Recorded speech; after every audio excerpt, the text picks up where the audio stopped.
네, 여러분 안녕하세요. 오늘은 이제 교과서 125페이지 새로운 단원으로 들어가도록 하겠습니다. 자, 오늘은 3단원 한국문학의 성격에 대해서 한번 공부해 보도록 할 건데, 우리가 고등학교 2학년까지 올라오면서 굉장히 많은 작품들을 배웠잖아요.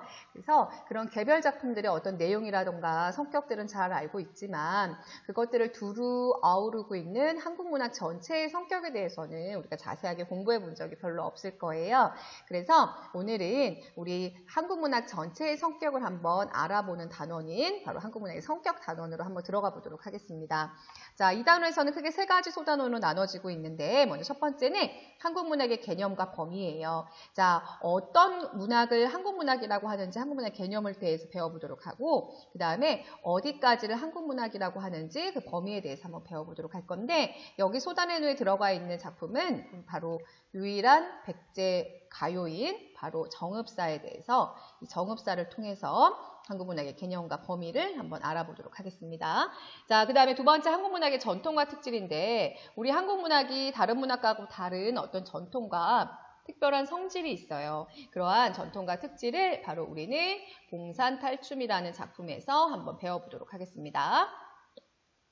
자, 그 다음에 한국문학의 보편성과 특수성이라고 되어 있는데, 한국문학이 세계문학 안에서 다른 문학과 다른 나라의 문학과 비교했을 때 어떤 공통되는 성질이라고 볼 수 있어. 그래서 세계문학 안에서 한국문학이 다른 나라의 문학과 공통되는 보편성과 그 다음에 차별화되는 특수성을 갖고 있다고 할 수 있는데, 여기에서는 두 가지 작품인 바로 춘향전과 우리나라 고유의 사랑 이야기인 춘향전과 그 다음에 셰익스피어의 로미오와 줄리엣, 이 두 가지 작품을 비교해 보면서 이 두 가지 작품의 보편적인 성격, 바로 둘 다 사랑의 이야기를 다루고 있다는 점, 하지만 그 안에서도 우리 춘향전이 어떠한 차별화된 특수성을 갖고 있는지에 대해서 한번 두 작품을 비교해 보면서 한번. 자, 그러면 첫 번째 소단원 한국문학의 개념과 범위 들어가도록 하겠습니다. 자, 한국문학의 개념과 범위 여기 단원에서는 한국문학의 개념 바로 뭘까? 한국문학은 무엇을 한국문학이라고 하는가라는 거고 개념이야, 그치? 자, 그 다음에 범위는 한국문학을 어디까지로 볼 것인가 하는 것이 범위가 되겠습니다. 네, 그래서 한국문학의 개념과 범위에 대해서 한번 살펴보도록 할게요. 자, 여기 그림을 보면 한자, 온통 한자로 쓰여져 있는 책이 있어. 자, 얘들아, 이거는 한국문학이라고 할 수 있을까, 없을까? 자, 이 책을 보면 이규보의 문집인 동국 이상국집이야. 동국 이상국집이라는 시의 문집인데, 자, 고려 시대에 편찬이 됐고 이규보라는 사람이 썼고, 그치? 자, 그 다음에 뭘로 쓰여져 있어? 한자로 쓰여져 있어. 자, 고려 시대에 이규보라는 사람이 한자로 쓴 시 문집이라고 할 수 있어요. 자, 그러면 이처럼 한글 창제 이전에 한자로 쓰여진 문학, 한자로 쓰여진 한문 문학도 한국문학이라고 할 수 있다, 없다? O야 아니면 X야? 자, 정답은 바로 O가 되는 거지. 자, 그러면 왜 이규보의 작품인 바로 이 한문 문학도 왜 한국문학이라고 할 수 있을까? 그 한국문학의 범위 한번 살펴보겠습니다. 자, 그러면 129페이지 바로 한국문학의 개념과 범위에 대한 설명을 선생님이랑 같이 한번 살펴보도록 하겠습니다. 자, 한글 창제 이전이야. 자, 그래서 우리 한국문학은 이 한글 창제 이전과 그 다음에 이후로 나눠볼 수 있어. 한글 창제가 몇 년도에 됐을까, 얘들아? 1943년에 창제가 됐고 46년에 반포가 됐잖아. 그치? 그래서 한글 창제 이전과 이후로 나눠볼 수가 있는데, 한글 창제 그러면 이전에는 얘들아 어떤 글자로 우리가 문학을 창작했을까? 바로 한자를 포기수단으로 썼었던 거야. 그래서 앞에서 살펴본 동국 이상국집은 한글 창제 이전에 창작되었기 때문에 한자로 표현되어 있어. 하지만 이것을 우리는 왜 한국문학이라고 볼 수 있을까? 바로 우리 민족의 고유한 생활과 의식을 담고 있기 때문이라는 거야. 자, 그래서 자, 개념을 한번 살펴보도록 하자. 자, 이거는 선생님이 형광스펜으로 밑줄 한번 그어보도록 할게요. 중요한 내용이니까. 자, 이처럼 한국문학은, 자, 여기에다가 형광스펜으로 밑줄 한번 긋자. 자, 이처럼 한국문학은 한국인이 한국인의 사상과 감정을 무슨 어로? 한국어를 통하여 표현한 문학을 말한다. 이것이 바로 한국 문학의 뭐가 된다? 개념이 된다. 여기다 개념이라고 쓸게요, 선생님이. 자, 한국 문학의 개념이라고 할 수 있다. 자, 여기까지를 자, 이렇게 묶어줄게요. 자, 그래서 한국 문학은 누가? 한국인이, 바로 누가? 한국인이. 자, 무엇을? 한국인의 사상과 감정을. 자, 무엇을? 한국인의 사상과 감정을. 자, 뭐를 통해서? 한국어를 통해서. 어떻게? 한국어를 통해서 표현한 문학을 우리가 한국 문학이라고 한다라고 할 수 있어요. 자, 여기까지가 한국 문학의 개념에 대한 설명이 되겠지.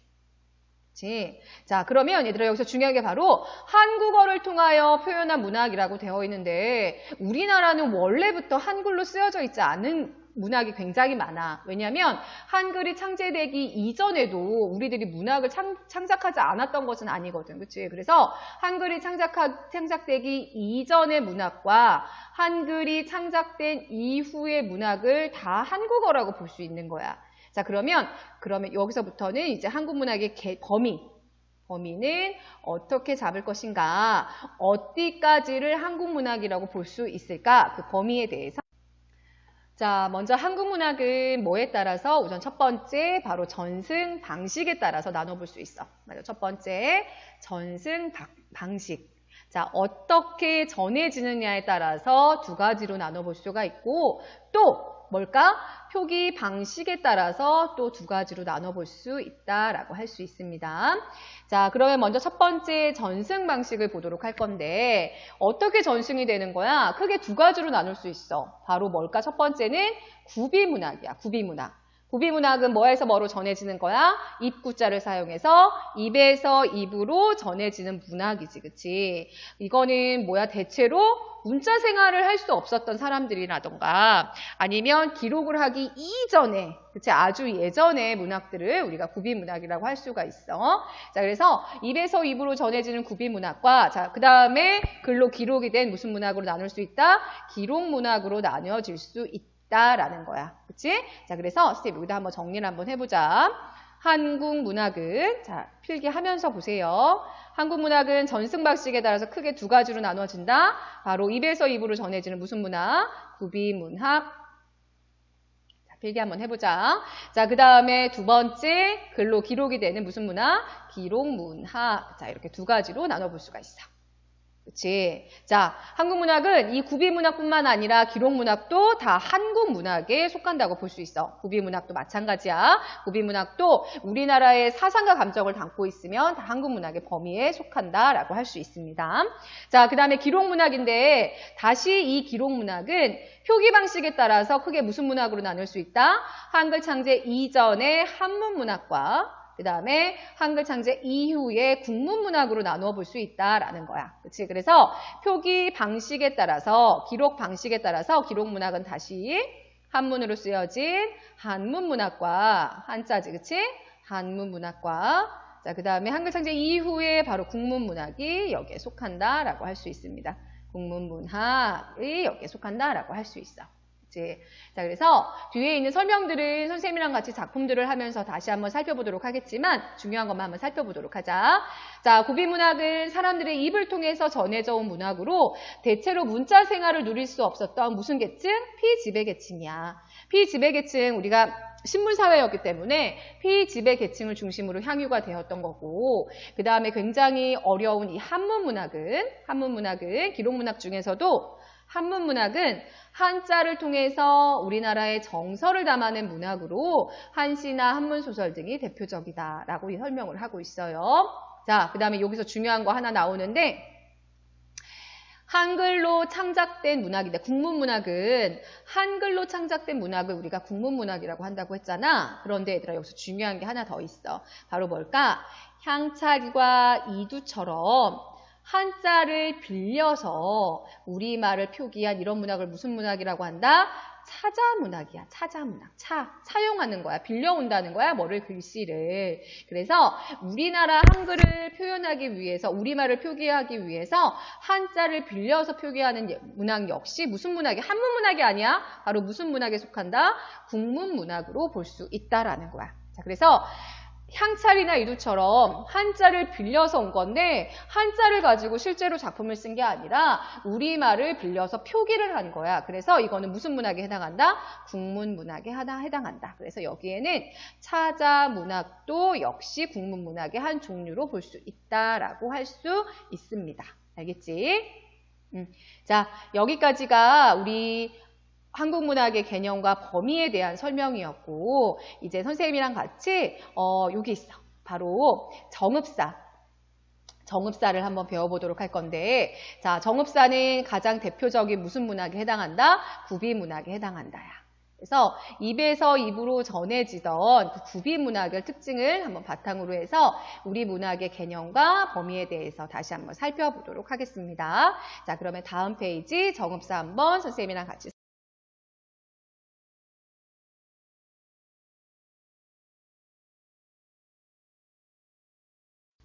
자, 그러면 이제 지금부터 교과서 130페이지에 나와 있는 정읍사 선생님이랑 같이 공부해 보도록 할게요. 자, 먼저 감상열기 부분인데 중요하니까 이렇게 별표 표시 하나 해보도록 하자. 자, 감상열기에 보면 이 작품에 대한 간단한 설명이 되어 있어. 근데 여기서 중요한 게 나오는데 이 작품은 오늘날까지 가사가 전해지고 있는 유일한 백제가요다라고 되어 있어. 유일한 백제가요야. 자, 그런데 이 작품은 원래부터 가사로 정해져서 기록이 되어서 전해진 기록문학이라고 할 수가 없어. 자, 원래는 어떤 전승이 되다가 구비전승, 백제시대에 창작이 된 것이 구비전승 되어 오다가 무슨 시대에 되어서야만 조선시대에 와서 악학개범이라는 책에 기록이 되는 거야. 악학개범이라는 책에. 자, 그래서 거의 1000년 전이야. 백제시대는 거의 1000년 전이잖아. 그치? 거의 1000년 전의 작품이 지금까지 쭉 전해져 오다가 조선시대에 기록이 되어서 지금까지도 전달이 될 수가 있다는 거야. 자, 그래서 얘들아 여기에서 보면 굉장히 중요한 특징이 나오는데 그러면 정읍사는 구비문학이라고 할 수 있을까? 아니면 기록문학이라고 할 수 있을까? 중요하지? 재미있는 한가스펜 해보자. 바로 구비문학이라고 할 수 있는 거야. 자, 입에서 입으로 전해지던 정읍사가 조선시대에 와서 그것이 바로 기록이 되면서 바로 조선시대 궁중음악으로도 사용됐던 거야. 그치? 자, 그래서 이 정읍사가 가지고 있는 구비문학의 특징을 한번 잘 살펴보면서 우리 한국문학의 개념과 범위에 대해서 다시 한번 생각해 보도록 합시다. 자, 그러면 이제 정읍사의 내용에 들어가기 전에 우리 고대 가요들은 굉장히 배경 설화들이 대부분 다 있다고 볼 수 있는데 이 정읍사도 배경 설화가 있어. 이 배경 설화를 알았을 때 조금 더 정읍사에 대한 이해가 쉽기 때문에 선생님이랑 같이 뒤에 학습 활동에 나와 있는 배경 설화를 한번 잠깐 살펴보고 넘어가도록 하겠습니다. 자, 131페이지 1번 문제를 보면은 다음은 이 작품의 배경설화이다 라고 되어 있어요. 이를 참고하여서 시어의 상징적 의미를 파악해보자 라고 얘기를 했는데 선생님이랑 학습활동은 나중에 하도록 하고 먼저 배경설화만 한번 간단하게 살펴보고 넘어가도록 할게요. 자, 배경설화 첫 번째 보면 정읍은 이라고 되어 있어요. 정읍은 전주의 하나에 속해 있는 현이다, 속현이다 라고 되어 있어요. 그러니까 전라도 전주에 있는 어떤 지역을 얘기하는 거야. 그래서 이 작품의 제목이 정읍사잖아. 여기서 정읍은 어려운 단어가 아니라 그 전주에 있는 하나의 지역명을 얘기한다 라고 할 수 있어요. 이것만 이해해도 충분히 우리 제목을 쉽게 이해할 수 있겠지, 그치? 그러니까 정읍에서 전해져 내려오던 이야기다 라는 걸 말해주고 있는 거야. 자, 정읍 사람이 행상을 나가도 오래 되어도 돌아오지 않았어. 행상을 나갔대. 그럼 여기서 알 수 있는 건 남편이 장사꾼이었겠구나. 행상꾼이었겠구나 라는 걸 알 수가 있지. 그치? 행상꾼이었다라는 걸 알 수가 있어요. 그랬더니 그 처가 산 위에 돌에 올라가서 남편을 기다려. 남편을 계속 기다리면서 남편이 밤길을 가다가 해를 입을까 두려워함도 드러나고 진흙물의 더러움에 붙여서 빗대어서란 뜻이지 이 노래를 불렀다. 세상의 전화기를 고개에 올라가며 뭐가 있다고 한다? 바로 망부석이 있다고 한다라는 것이, 그치? 망, 기다릴 망, 지아비 부, 돌석자를 써서 그래서 이것도 굉장히 유명한 정읍사의 배경설화가 굉장히 유명한 무슨 설화를 바탕으로 하고 있다? 망부석 설화를 바탕으로 하고 있다라는 것을 말해주고 있는 거야, 그치? 망부석은 얘들아 계속 기다리는 거야.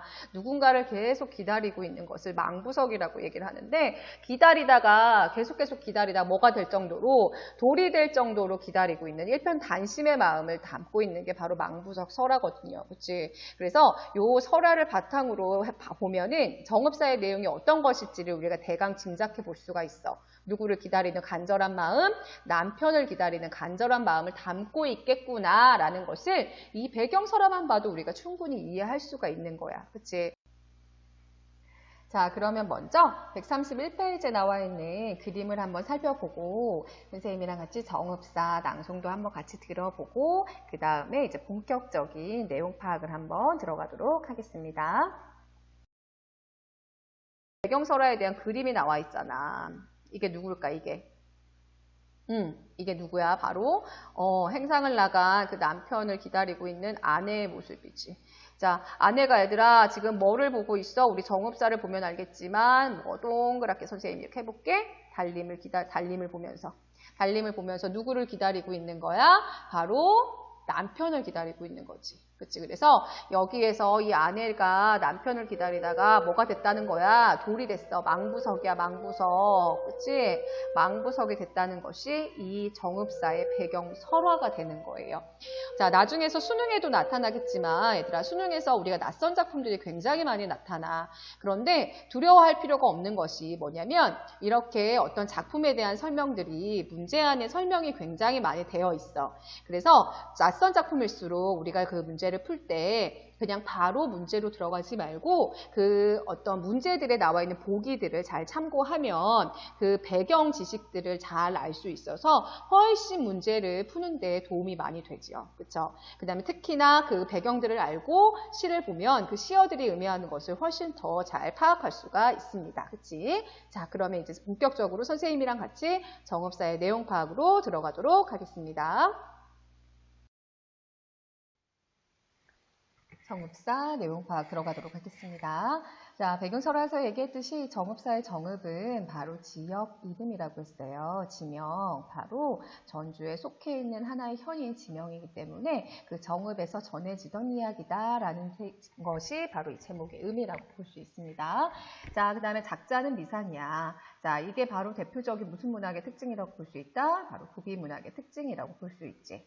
구비문학의 특징이라고 볼 수 있습니다. 자, 왜냐면 얘들아 이 구비문학은 뭐에서 뭐로 전해지기 때문에 입에서 입으로 전해지기 때문에 기록되어 있지 않아. 그래서 특정하게 작가가 누가 처음 지어졌는지도 모를 뿐더러 작가가 누군지도 알 수가 없는 것이 바로 이 작자미상이라는 구비문학의 특징이라고 볼 수가 있습니다.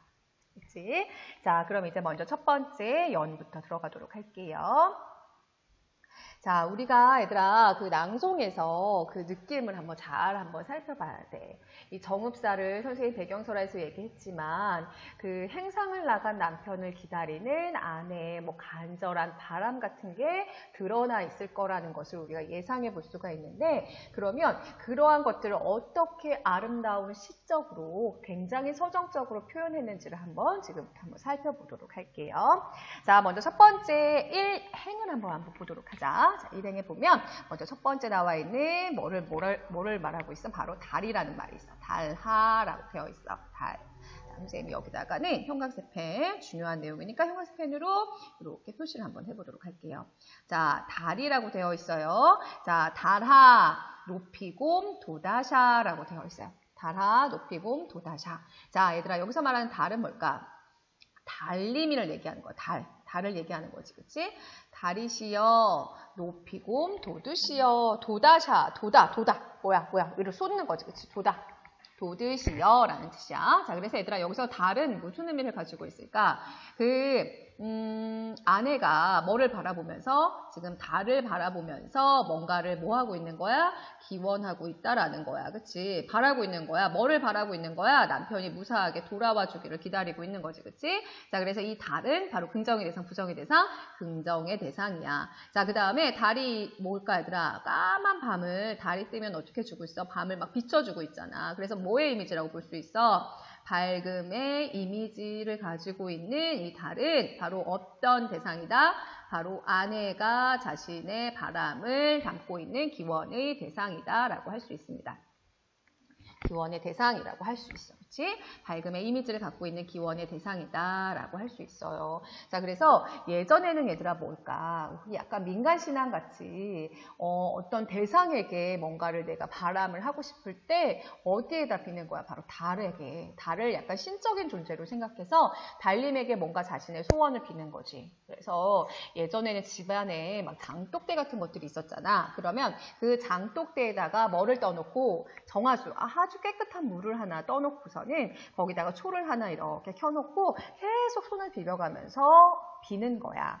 달님이시여, 뭐 천지신명이시여, 달님이시여, 뭐 이렇게 해서 자기 소원을 막 비는 거란 말이야. 그치? 그때 이 달은 바로 우리가 생각하는 기원의 대상, 그 다음에 내 소망을 들어줄 수 있는 어떤 신적인 존재를 의미한다라고 볼 수가 있습니다.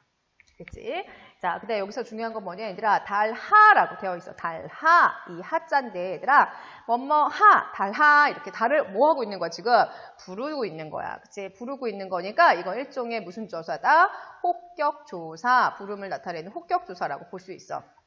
그런데 선생님이 얘들아, 이 달은 어떤 존재라고 얘기했어? 굉장히 신적인 존재, 내가 기원을 했을 때 그 기원을 들어줄 수 있는 어떤 신적인 존재야. 그러니까 얘를 그냥 막 달을 그냥 달아 이렇게 부를 수 있어? 아니야. 바로 달을 어떻게 해서 불러주고 있다?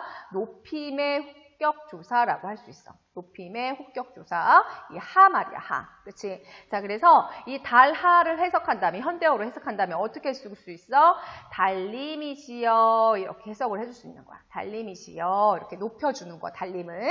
자, 그 다음에 높이, 높이. 지금은 높이 이런 뜻이야. 높다라는 뜻이지, 그치? 높이, 곰. 지금 높이, 곰. 이 말을 지금 사용하지 않는 말이지, 그치? 높이, 곰은 강조의 전미사라고 볼 수 있어요. 강조의 전미사야. 강조를 해주는 거야. 앞에 있는 말을 강조해 주는 거야. 그래서 높이 곰이라고 얘기하면 어떻게 되는 걸까? 제발 좀 높이 높이라는. 그래서 강조를 해주기 위해서 이걸 지금 현대어로 해석해 주자면 요 정도로 해석해 줄 수 있지. 제발 좀 높이 높이란 뜻으로 해석을 해줄 수가 있어. 강조의 전미사 곰이야. 자, 도다샤는 돋으시어 라는 뜻이지. 제발 좀 높이 높이 돋아주소서. 돋으시어 라는 뜻이야.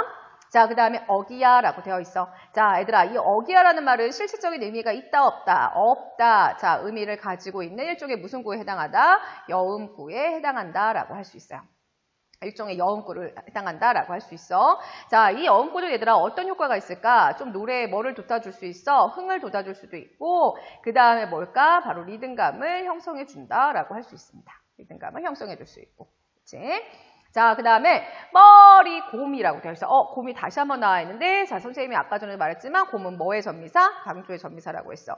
자, 그러면 머리 곰이라고 했어. 머리 곰. 그럼 이거 어떻게 해줄 수 있어? 멀리란 뜻이지, 그치? 그래서 현대어로 해석해 준다면 멀리 멀리라고 해석을 해줄 수가 있다는 거야. 자, 멀리 멀리 비치오시라, 비춰주소서 이런 말이지, 그치? 비치시라 또는 비추오소서 이런 말이야. 그치? 자, 그 다음에, 자, 어기야, 어강돌이, 아으다롱들이. 자, 요렇게 묶어줄게요. 자, 역시 의미가 없는 무슨 구에 해당한다?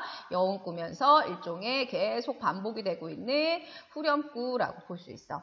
자, 그럼 얘들아, 이런 후렴구는 어떤 효과를 가질 수 있을까? 의미는 없어. 의미는 없지만, 바로 리듬감, 운율을 형성시켜주고, 리듬감 또는 운율 형성시켜주고, 자, 그 다음에 또 어떤 효과를 가질 수 있어? 전체적인 작품에서 후렴구라는 것은 계속 반복적으로 나오고 있다는 얘기야. 자, 여기서도 한 번 나오고 있고, 어기야 어강돌이 다시 나오고 있고, 그 다음에 어기야 어강돌이, 아으다롱들이 다시 후렴구가 계속 반복해서 나오고 있어. 자, 그러면 얘들아, 이 후렴구는 바로 리듬감과 운율을 형성시켜주면서 전체적으로 어떤 거야? 내가 말하고자 하는 바가 끝났을 때 후렴구를 넣고, 또 말하고자 하는 바가 끝났을 때 후렴구를 넣고, 또 내가 말을 하고 후렴구를 넣고 계속 작품 전체의 무순감을 형성시켜 줄 수 있다. 작품 전체의 무순감을 형성시켜 줄 수 있다. 통일감을 형성시켜 주는 효과가 있는 거야. 통일감을 형성시켜 줄 수가 있다라고 할 수 있어. 그러니까 지금의 얘들아 노래 가요 중 보면 훅 같은 것들이 있잖아. 그치? 그 옛날에 진짜 좀 오래되긴 했지만 소녀시대 노래 보면 되게 훅이 많았는데 이렇게 보면 노래를 듣고 있으면 굉장히 어떤 리듬감도 생기고 그 다음에 전체적인 노래의 통일감도 형성되는 것이 바로 이 후렴구의 역할이라고 볼 수가 있습니다. 알겠지? 자, 여기까지 이렇게 해서 이 첫 번째 후렴구가 끝난 부분을 바로 첫 번째 부분이라고 볼 수 있어. 자, 그래서 1행부터 4행까지의 내용을 정리해보자면 달님이시여 제발 높이 떠서 멀리 좀 비치오시오. 비춰주소서라고 얘기를 하는 거야. 왜? 누구를 위해서? 남편을 위해서. 그치? 그래서 1년부터 4행까지는 바로 남편의 안녕을 기원하는 거지. 그치? 남편의 안녕을 기원하고 있는 거야. 바로 누구에게? 달님에게 기원을 하고 있다라는 것을 말해주고 있습니다. 그치? 자, 그 다음에 이제 내용상 두 번째 부분으로 들어가도록 하자. 저제 여러신고요라고 되어 있어. 자, 이 저제라는 말을 선생님이 말했지만 거기 왼쪽을 봐봐. 교과서 왼쪽에 보면 저제 바로 뭐를 얘기하는 거야? 저작거리 또는 시장을 얘기하는 거야. 자, 그러면 얘들아 저작거리와 시장의 공간적 배경으로 나왔다는 얘기는 선생님 뒤에 배경설화에서도 얘기했지만 뭐라고 얘기했어? 남편이 어디를 갔다는 거야? 시장을 갔다는 거야. 여기서 알 수 있는 것은 바로 남편의 뭐를 알 수 있다? 남편의 직업을 알 수 있지. 남편의 직업을 알 수 있어. 바로 남편이 장사를 하러 나가는 장사꾼이라고 볼 수 있어. 그 다음에 옛날 말로 얘기하면 행상꾼이라고 할 수 있다. 그치? 장사꾼이자 행상꾼이야. 저제 여러신고요라고 되어 있어. 여러신고요. 이거는 저제에 있으신가요? 라는 뜻이야.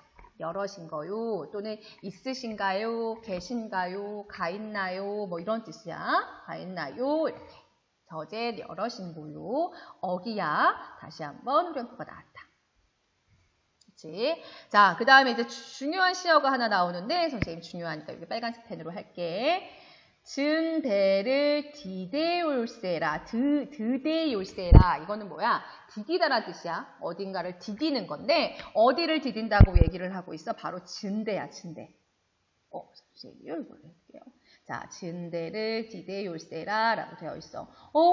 증대를 디디올세라. 자, 여기서 얘들아 리을세라 이렇게 묶어보자. 자, 리을세라 이렇게 묶어보고 자, 리을세라는 얘들아 뭐를 얘기하냐면 바로 걱정, 두려움 이런 걸 얘기해. 자, 그래서 얘들아 우리 어릴 때 보면 부모님들이 뭐라고 얘기를 해? 어디 다칠세라, 뭐 소화가 안 될세라, 그 다음에 어디에 넘어질세라 막 이렇게 얘기를 하잖아. 자, 이거는 넘어질까 어떻다는 얘기야? 걱정이 된다. 또는 다칠까봐 걱정이 된다라고 얘기를 하는 거야. 자, 그래서 여기도 역시 마찬가지야. 드대율세라라는 얘기는 디딜까 두렵습니다. 두렵다라고 얘기를 하고 있는 거야. 디딜까 두렵습니다. 그래서 이거를 굳이 해석해 보면 뭐뭐 할까 두렵다라는 걸로 해석할 수 있어. 두렵다, 걱정됩니다 라고 얘기를 할 수 있어. 그래서 진대, 왜 어디를 디딜까봐 두렵다는 거야? 진대야, 진대. 진 곳이야, 얘들아. 질퍽질퍽 진 곳을 얘기하는 거야. 그러면 여기서는 뭘까, 얘들아? 진대는 어떤 곳을 얘기하는 거야? 밝은 곳일까?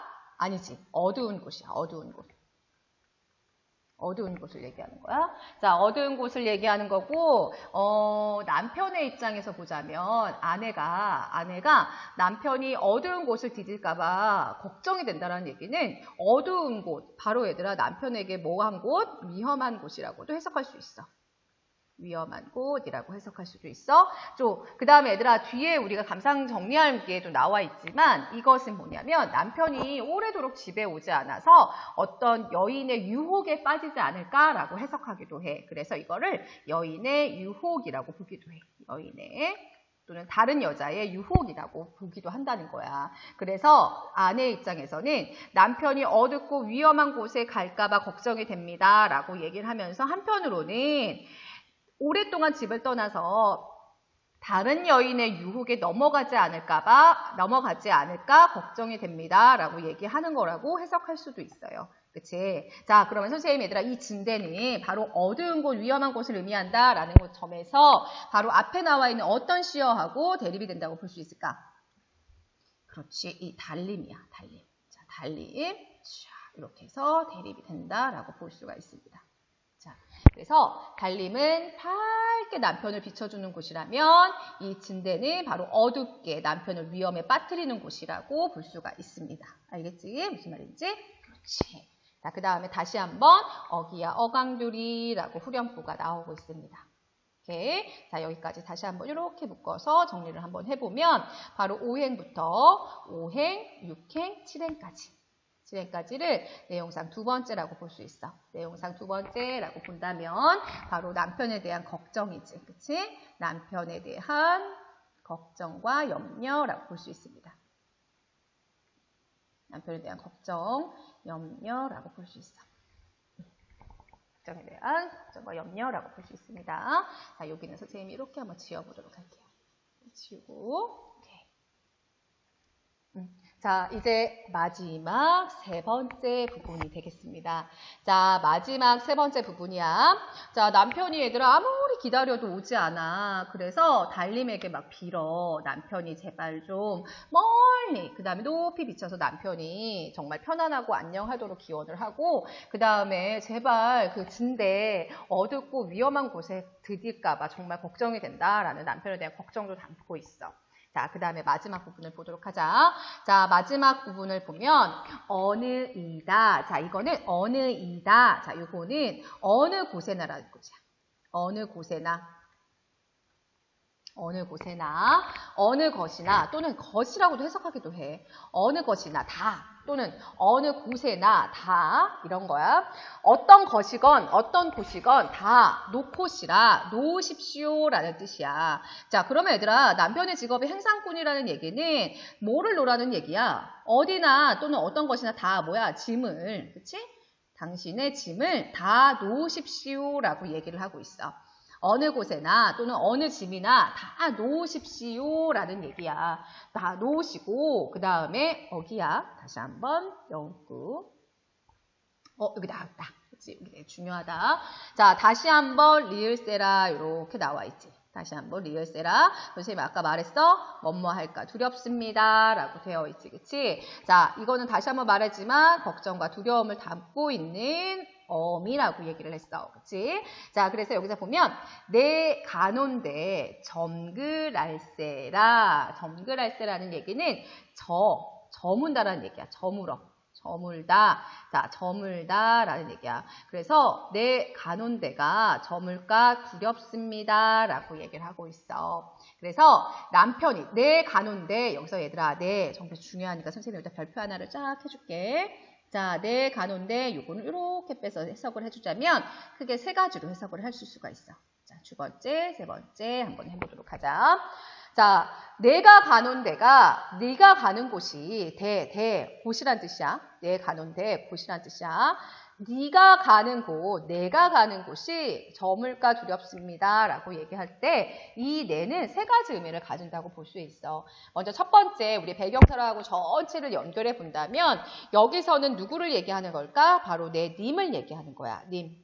누구를 말하는 거야? 남편을 얘기하는 거지. 자, 그래서 남편이 가는 길이 저물까 두렵습니다 라는 얘기야. 그래서 다시 한번 남편에 대한 걱정을 해주고 있다라고 할 수 있지. 그치? 남편에 대한 걱정을 담고 있다라고 해석을 해줄 수 있어.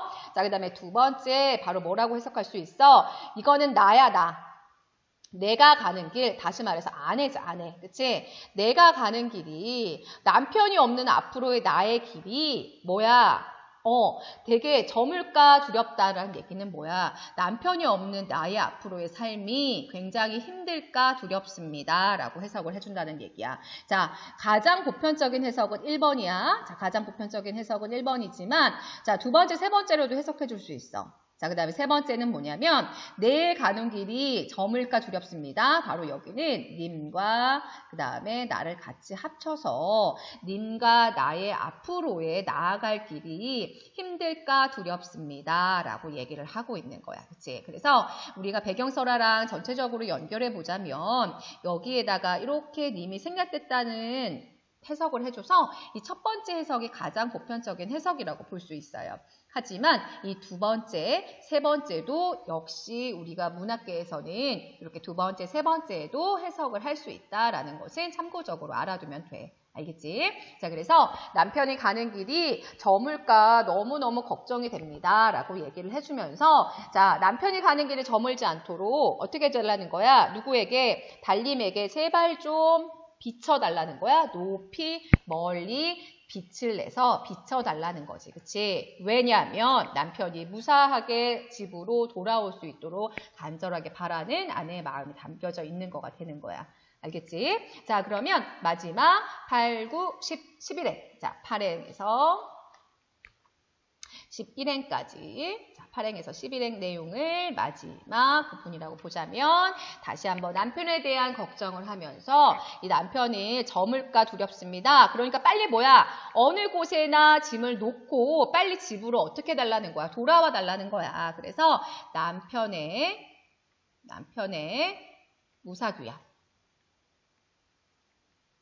귀환에 대한 바람이 담겨져 있다라고 할 수 있습니다.